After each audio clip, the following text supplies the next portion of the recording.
네, 안녕하십니까. 저는 국토연구원의 박천규입니다. 오늘 저는 영국에서 사회 취약계층을 위해서 주거 지원을 하고 있는 영국 피바디 그룹에 대해서 설명을 드리고자 합니다. 영국 피바디 그룹은 1862년에 설립이 됐습니다.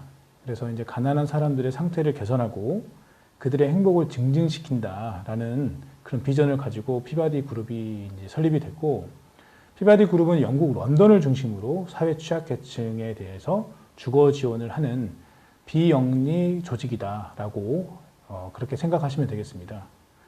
최근에는 여러 그런 비영리 단체들을 통합하고 있고요. 그럼으로써 피바디 그룹의 규모도 커지고 있고 그 역할도 커지고 있다라고 말씀드릴 수 있겠습니다.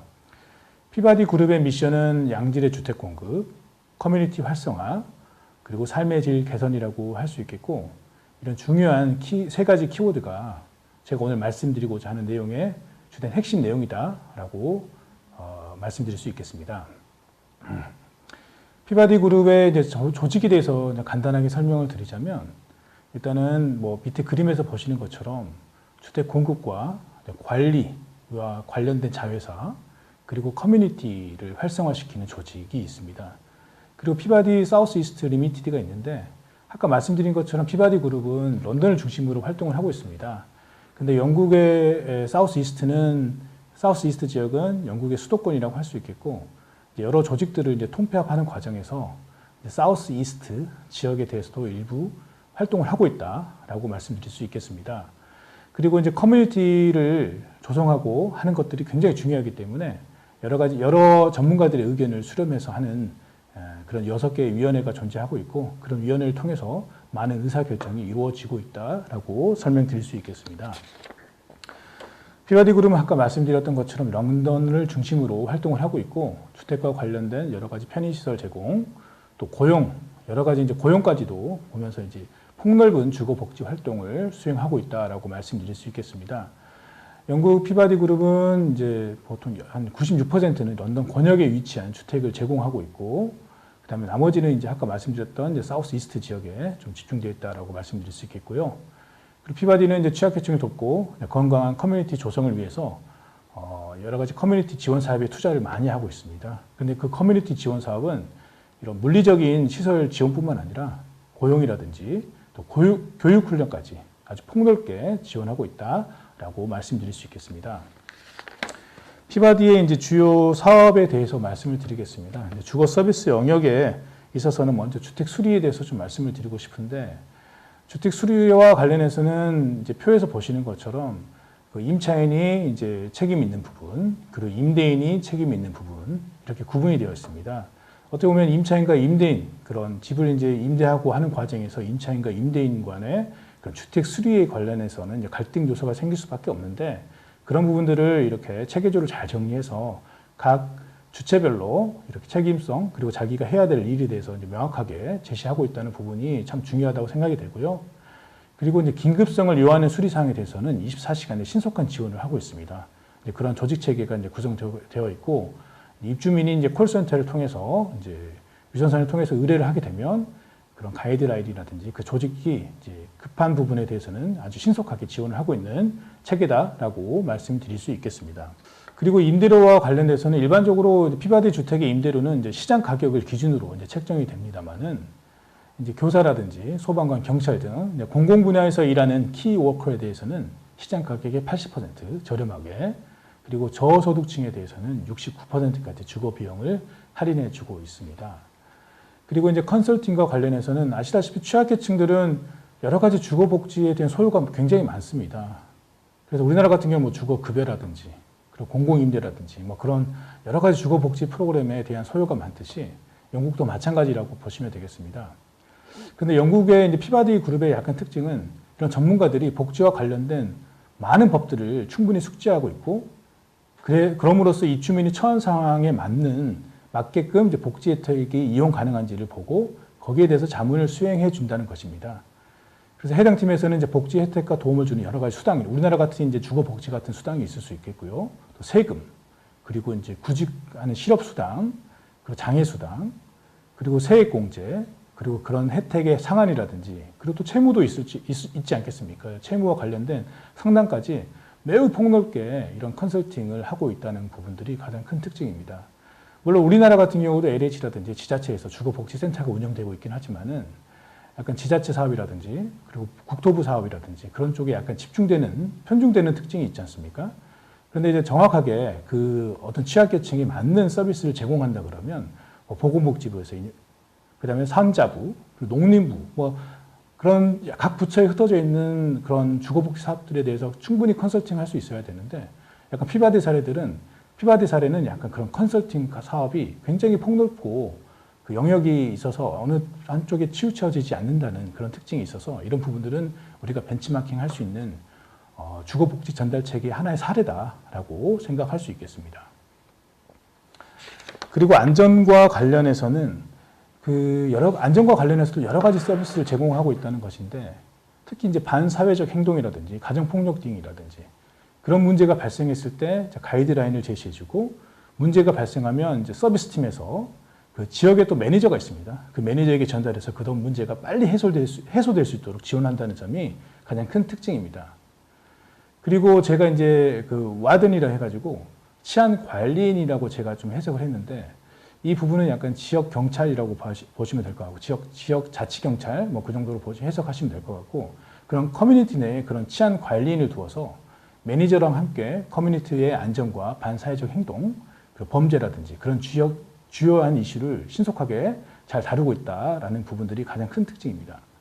특히 이제 뭐 취약계층들은 아무래도 법정 소송이라든지 그런 데도 휘말릴 수 있겠고, 또 어떤 사건이 발생했을 때 또 증인이 될 수도 있지 않겠습니까? 또 그런 부분에 대해서도 위트니스 서포트 프라미스를 통해서 이런 증인을 지원하는 프로그램, 목격자를 지원하는 프로그램을 통해서 또 거주민이 어떤 위협받을 수 있는 상황이지만 편안하게 해당 사안을 처리할 수 있도록 지원하는 서비스도 제공하고 있습니다. 저는 이 사례를 좀 보면서 느꼈던 점은 뭐냐면, 물론 이제 우리나라 같은 경우도 어떤 치안 상황이 발생하면 경찰이 해결해야 되고, 또 법정에 관련된 부분에는 변호사라든지 그리고 법원에서 해결해야 되는 부분인데, 그리고 이제 관리 영역은 어떻게 보면 뭐 그런 주거복지 상담이라든지 그런 영역들도 많이 있지만은 어떻게 보면 시설 관리 쪽에 약간 초점이 맞춰져 있는 부분이 있거든요.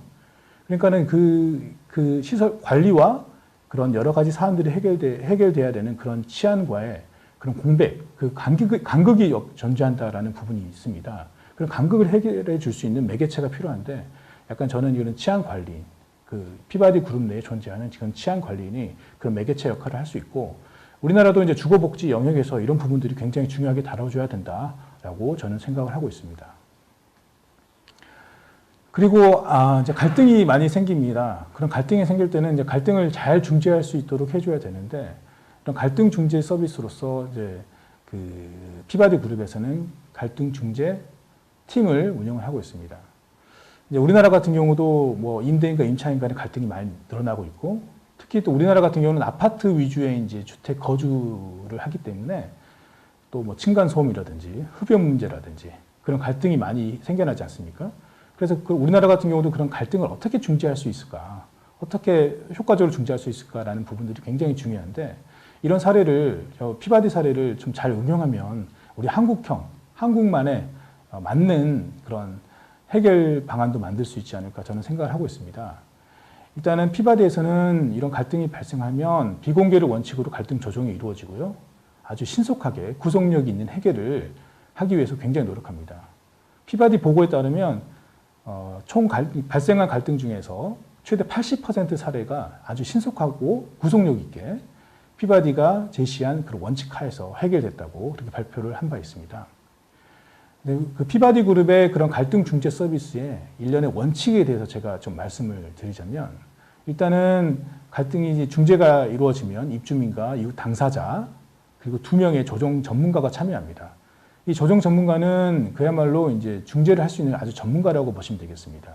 피바디에 따르면 영국 같은 데는 그런 중재할 수 있는 그런 교육 프로그램들이 있는데, 이런 교육 프로그램들을 충분히 이수한 아주 중재 전문가라고 보시면 될 것 같습니다. 중재회의는 다음과 같은 원칙에 따라 이루어집니다. 제가 밑줄로 이렇게 좀 강조를 했습니다. 첫 번째는 이 조정 과정에 참여하는 모든 사람들이 해결책에 동의해야 한다. 둘째는 자발적으로 참여해야 된다. 셋째는 아주 빠르게 적용돼야 된다. 그러니까 합의는 대개 첫 번째 회의에서 이룬다. 저는 이 부분이 좀 마음에 와닿더라고요. 처음에 우리가 갈등이 일어나서 회의를 하게 되면 또 어느 정도 합의를 이루었지만 또 두 번째 회의에서는 또 다른 이야기가 나올 수 있고 또 다시 뭔가를 길하게 또 거쳐야 되는 그런 상황이 발생을 하는데 아주 신속하게 되게 첫 번째 회의에서 만장일치를 통해서 해결한다라는 부분들이 굉장히 중요한 원칙이라고 보여지고요. 또 중재자는 중립적이어야 되고 누구의 편도 들지 않아야 됩니다. 그리고 이거는 굉장히 어떻게 보면 부끄러운 일이기도 하고 하지 않겠습니까? 모든 세션은 비공개로 진행돼서 기밀사항으로 엄격히 관리합니다. 그리고 마지막으로 분쟁이 해결되면 그 효력은 지속 가능성, 지속가게. 그러니까 뭔가 임시 방편이 아니라 이런 지속 가능한 해결책까지 염두에 두면서 이 해결 방안을 만들어낸다는 것입니다. 중재가 이루어지는 상황들은 우리나라랑 거의 비슷합니다. 시끄러운 음악이라든지 소음이라든지 또 애완동물이라든지 그리고 이제 아무래도 이제 그 집 간의 이제 그 바운더리 문제라든지 여러 가지 문제들이 될 수 있겠고요. 약간 우리나라랑 비슷한 상황이라고 보시면 되겠고 이런 문제들을 일련의 원칙하에 이루어진다라고 보시면 되겠습니다. 제가 이웃 간의 갈등 중재 사례, 피바디의 이웃 간의 갈등 중재 사례를 A씨로 하나 갖고 와봤습니다. 피바디 홈페이지에 있는 내용인데요. A씨와 B씨가 이제 이웃으로 살고 있는데 A씨가 이제 계속 음악을 너무 크게 듣는 것입니다. 그래서 오후 11시 늦게까지도 계속 음악을 듣는 거고 그래서 B씨는 그 음악의 볼륨을 낮추기를 바라면서 이제 벽을 막 두들렸던 거예요. 근데 이런 상황이 계속되니까 B씨가 A씨랑 이제 같이 이제 중재를 할 수 있게끔 요청을 하게 된 겁니다. 그때 이제 중재를 하고 이제 그때 회의를 다 참여해서 이제 중재를 했는데 중재한 이제 결과가 이겁니다. B씨는 오후 11시 이후에는 큰 소리로 연주하지 않는다. 그리고 A씨는 벽을 치지 않겠다. 그리고 만약에 음악 소리를 낮춰달라는 정중한 신호로서 문자 메시지를 보내고 서로 불만이 생길 경우에는 정중한 문자 메시지를 통해서 해결한다. 이게 아주 뭐 간단한 이야기처럼 보이지만은 저는 정말 인간적이고 약간 우리가 모든 거 법률로 해결하려고 하는 그런 분쟁위원회가 있지 않습니까? 그런 게 아니라 정서적으로 이런 갈등 문제를 해결한다. 그리고 당사자만이 해결하는 게 아니라 중재자가 나서서 중립을 지키면서 이런 문제를 A씨만의 잘못, B씨만의 잘못이 아니라 이 둘 간의 이제 중립적인 입장에서 균형적인 그런 협상안을 만들어낸다. 라는 부분에서 굉장히 좋은 저는 사례라고 생각하고 이게 간단하지만 굉장히 중요하다. 저는 그렇게 생각을 좀 했습니다. 그리고 이제 커뮤니티 이제 프로그램입니다. 커뮤니티 프로그램과 관련해서는 커뮤니티 시설, 이제 물리적인 시설도 중요하고 이제 그걸 운영하는 이제 자원봉사자도 필요하고 자금도 필요할 것입니다. 그래서 도네이션을 통해서 다양한 프로그램들이 운영되고 있고 그리고 이제 물론 이제 그 커뮤니티 시설을 또 다른 사람들한테 임대해 주기도 합니다. 임대해 주기로 해서 거기서 얻은 수익을 가지고 각종 프로그램들을 운영을 하고 있고 제 마지막 그 줄에 보시는 것처럼 커뮤니티 프로그램들은 거주민들이 사회 일원으로서 건강하고 건전하게 사회 활동을 영위할 수 있도록 유도한다. 그리고 고용 및 교육 프로그램 또 나이대별로 다르지 않습니까? 그 원하는 프로그램들은 고령층을 위한 프로그램 또 청소년 젊은 층을 위한 프로그램으로 다양하게 구성되어 있다라고 설명드릴 수 있겠습니다. 먼저 이제 고용 및 교육 훈련과 관련된 프로그램들을 좀 말씀을 드리자면 일단은 직장을 구하는 데 있어서 여러 가지 절차가 있지 않습니까? 이력서도 써야 되고요. 인터뷰도 해야 되고 그리고 경력 관리도 해야 되고 그런 여러 가지 컨설팅도 하고 있고 그리고 이제 피바디랑 연결된 여러 가지 파트너 회사들이 많지 않겠습니까? 그런 회사들의 견습생으로 보낸다든지 뭐 그래서 이제 거기서 이제 또 맞춤식으로 필요한 인력을 채용할 수 있도록 유도한다든지 약간 그런 프로그램들을 또 운영하고 있고 또 IT 훈련 과정을 무료로 운영을 하고 있습니다. 그리고 이제 고령층을 위한 커뮤니티 프로그램으로는 또 뭐 아까도 말씀드렸다시피 여러 가지 컨설팅이 필요하지 않습니까? 특히 이제 건강에 대한 문제들은 여러 가지 자문이라든지 또 의료에 대한 그런 전문적인 지식이 필요하기 때문에 그런 자문을 역할을 많이 해주고 있고요. 그리고 이제 노인들이 외롭지 않도록 말벗 친구들을 매칭해주는 프로그램. 그러니까 젊은 층과 어떻게 보면 고령층 간에 그런 뭐 서로 간에 뭔가를 공유할 수 있는 그런 하나의 뭐 시간을 만들어주는 거죠. 그리고 이제 여성들을 위해서는 뭐 뜨개질하는 프로그램이라든지 그걸 또 만들어서 판다든지 여러 가지 다양한 프로그램들을 운영을 하고 있습니다. 또 청년층을 위해서는 특히 이제 청년층을 위해서는 뭐 특히 창업, 아까도 말씀드렸던 창업과 구직과 관련된 프로그램들을 많이 운영을 하고 있습니다. 그래서 이제 창업 지원 프로그램도 운영하고 있고 또 미국 대사관과 협력을 해가지고 커뮤니티 리더로서 또 활동할 수 있는 프로그램. 그리고 또 학교 졸업 후에 또 구직 활동을 돕는 프로그램. 어쩌면 이런 청년층들이 또 나중에 여기서 또 잘 되면 또 다시 지역으로 와가지고 또 지역의 인재로서 또 활동을 할 수 있거든요. 그래서 그런 프로그램들이 또 하나의 또 그 모범 사례가 될 수 있고, 그러면 또 어린이들이 또 본받는 그런 중요한 사례가 될 수 있기 때문에 이런 청년층에 대해서는 약간 창업과 구직, 여러 가지 프로그램들을 운영하고 있다라고 보시면 될 것 같고, 또 아동층을 위한 커뮤니티 프로그램은 특히 이제 취약계층 내에서 있는 아동들은 아무래도 자존감이 떨어질 수밖에 없겠습니다. 그리고 사회성도 떨어질 수밖에 없고요. 그래서 친밀하고 건전한 관계 형성 유도를 위한 캠페인에 초점을 많이 맞추고 있습니다. 특히 이성 간의 문제라든지 또 폭력에 대한 문제라든지, 그리고 뭐 그런 문제에 대해서도 이제 같이 이제 그런 캠페인을 많이 하고 있고, 그리고 이제 교육 프로그램으로는 뭐 방과후 프로그램, 우리나라도 있지만 방과후 프로그램이라든지, 그래도 일요일에도 공휴일에도 어떻게 보면 아동들은 방치될 수도 있잖아요. 공휴일에도 다양한 활동 프로그램을 제공을 하고 있습니다. 그래서 아까 말씀드린 것처럼 아동들이 자존감을 높이고 서로를 존중할 수 있게끔 만들어서 건전한 커뮤니티를 육성하게끔 만든다라는 거기에 초점을 맞춰져 있다라고 보시면 될 것 같습니다. 피바드는 제가 앞서 말씀드린 것처럼 그런 여러 가지 조직을 가지고 여러 가지 다양한 프로그램을 하고 있고, 특히 건전한 커뮤니티 형성을 위해서 굉장히 많이 노력을 하고 있다라고 보시면 될 것 같고, 또 피바디 같은 경우는 이런 성과를 관리하기 위해서 매 한 달 단위 그리고 1년 단위로 계속 이렇게 성과 측정을 하고 있고, 분기별로 이사회에 이렇게 보고를 하고 있는 상황입니다. 그래서 전화조사를 통해서 또 만족도를 조사를 하고, 또 거기에서 발생한 문제점을 어떻게 해결해야 되는 건지 굉장히 많은 노력을 하고 있다고 보시면 될 것 같고, 아까 말씀드린 것처럼 피바디는 150년의 경험을 갖고 있거든요. 그래서 그런 경험을 계속 지속 가능하게 만들기 위해서 중장기 사업 계획서도 계속 만들어내고 있습니다. 특히 2000년대 초반에는 21세기 피바디라는 그런 전략 보고서도 냈더라고요. 저도 이제 그런 보고서를 다 요약을 해가지고 오늘 말씀을 좀 드리는 건데, 이렇게 성과 측정을 하고, 또 미래에는 어떤 문제가 중요하고 어떤 주거 문제를 파악해서 어떻게 해결해야 되는 건지, 이런 문제들은 근데 피바디 내부에서만 해결하는 게 아니라 내부의 연구팀뿐만 아니라 학교, 또 전문가, 연구소 이런 부분들과 협력을 해가지고 상시적인 성과 관리 사업 계획에 활용하고 있습니다. 그래서 중장기 사업 계획서를 제가 좀 봤는데요. 중장기 사업 계획서에는 이제 피바디의 미션과 목표를 달성하기 위한 다양한 실천 전략과 또 발생 가능한 리스크 요인들을 정리를 하고 있습니다.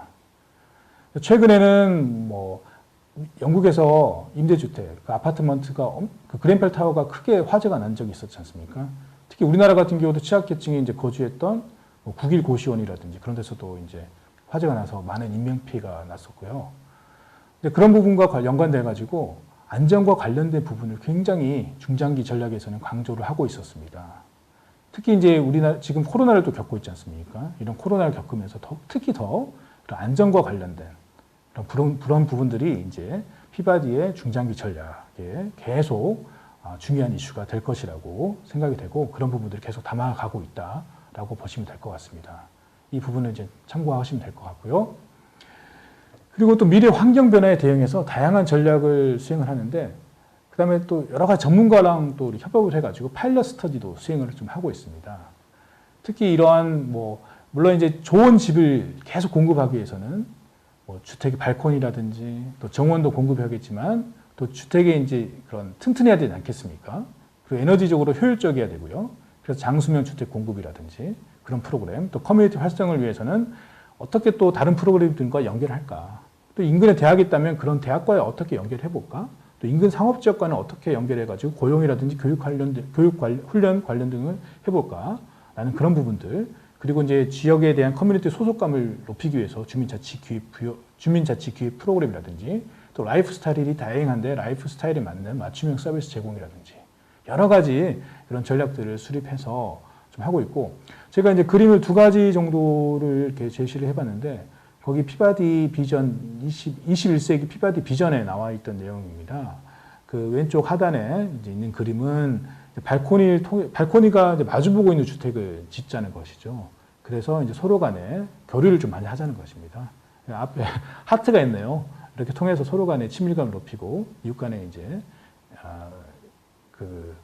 이웃 간의 이제 그 친밀도 높이자라는 그런 의미가 강하다고 보시면 될 것 같고, 또 오른쪽 그림은 건축학적 요소로서 또 동선을 고려해가지고 우리가 어디에 주택을 지어야 되는지 약간 그런 부분에 대한 것입니다. 아시다시피 우리도 이제 교육도 해야 되고 또 일자리도 가야 되잖아요. 일자리도 있지 않습니까? 그럴 때 일자리랑 교육 그런 부분의 동선을 감안해가지고 어디에 커뮤니티 시설을 놓고 또 어디에 주택을 우리가 공급하는 것이 좋은지 그런 고민까지도 좀 많이 하고 있다라는 거고, 그러니까 제가 말씀드린 거는 건축물과의 관계성, 그리고 건축물의 배치와 경로 설계 이런 부분까지도 고민을 해가지고 이제 앞으로 피바디 역할을 어떻게 할 것인지에 대해서 많은 고민을 하고 있는 부분들이 그런 전략 보고서에 많이 나타나 있습니다. 그래서 제가 종합을 해보면 일단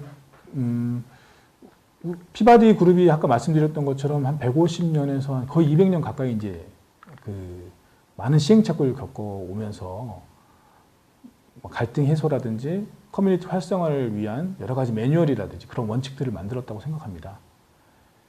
그 피바디의 150년, 200년의 역사, 그 치열한 고민들을 우리 주거복지 정책에 반영할 수 있다면 우리는 더 좋은 정책도 만들 수 있지 않겠습니까? 그래서 저는 이런 피바디 그룹에 대한 사례가 굉장히 중요하다고 생각했고, 우리 주거복지 정책에도 굉장히 많은 시사점을 준다라고 생각을 하고 있습니다. 일단은 그런 시사점을 몇 가지 정리해 봤는데요. 첫 번째는 양질의 주택을 공급하고 관리하기 위해서 아주 구체적인 매뉴얼, 그리고 체계적인 조직을 갖추고 있다는 부분. 특히 이제 24시간 내 지원이 가능한 체계적인 주택 수리 조직이 존재한다는 것은 굉장히 저한테는 좀 마음이 많이 와닿던 중요한 시사점이라고 생각이 됐고요. 그리고 주거 서비스에서 안전과 갈등 조정. 특히 이제 우리나라 같은 경우도 이제 코로나 사태라든지, 그리고 화재의 문제라든지, 그리고 이제 이웃 간의 갈등이라든지 그런 부분들이 굉장히 심해지고 있는데, 그런 부분을 해결하기 위해서 아까 말씀드렸던 일련의 그런 원칙이라든지 그런 것들이 굉장히 중요하지 않습니까? 그리고 전문가들도 중재 전문가가 존재하고요. 그래서 그런 부분들은 저희들이 좀 배워야 될 점이라고 생각이 되고요. 그리고 종합적인 복지 전달 체계를 갖추고 있다는 부분. 그러니까 우리가 뭐 공공임대라든지 뭐 주거급여라든지 이런 부분뿐만 아니라 뭐 세금 문제라든지 채무 문제라든지 그런 부분까지도 아주 폭넓게 컨설팅과 자문이 이루어지는 복지 전달 체계를 갖추고 있다는 부분이 또 하나의 시사점이라고 할 수 있겠습니다. 그리고 이제 커뮤니티 프로그램과 관련해서는 또 아동과 청소년은 국가의 미래잖아요. 그래서 아동과 청소년의 자존감 증대, 그리고 건전한 가치관 형성에 초점을 둔 커뮤니티 프로그램을 운영한다는 부분이 좋았고, 또 젊은 층에게는 다양한 고용 및 교육 프로그램을 그런 파트너십을 형성을 해가지고 견습정으로 보낸다든지 그런 기회를 많이 만드는 거죠. 그래서 지역의 리더로서 중요한 역할을 수행할 수 있도록 지원하고 있습니다. 또 고령층에게는 건강과 관련된 다양한 프로그램을 지원을 하고 있습니다. 그리고 마지막으로 피바디는 아까 말씀드렸던 것처럼 전략 보고서를 많이 쓰잖아요. 그리고 미래를 대비를 하고 있다는 것이거든요.